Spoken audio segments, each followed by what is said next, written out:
Zip away.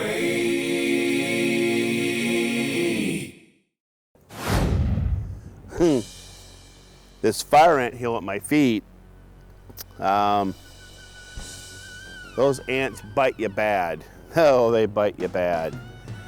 But the thing about this property is it's a low wetland area, and whenever it rains really hard, it floods out, and we're part of the floodwater slough that comes down from the Disney properties. So when it rains really hard and we have hurricanes or tropical storms and they let their floodgates go, this whole area can flood out to about 2 foot deep of water.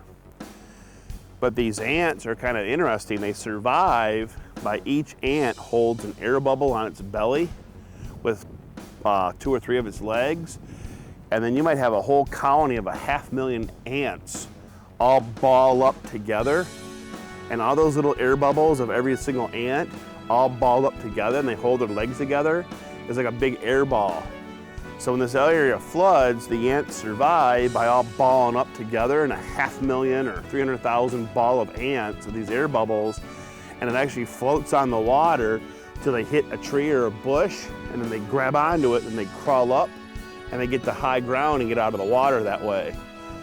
So if you're ever in flood water down here in Florida and you got fire ants and you see a ball of a mass kind of undulating and moving, if you touch it, they almost like cling to you, and you got 300,000 fire ants all of a sudden on your body, and it's gonna hurt when they start biting you. So watch out for that ball of ants when they're floating on the water. Stay away. And don't even use a stick to poke it. They just had to inundate it almost over in a millisecond. Little backstory about those fire ants.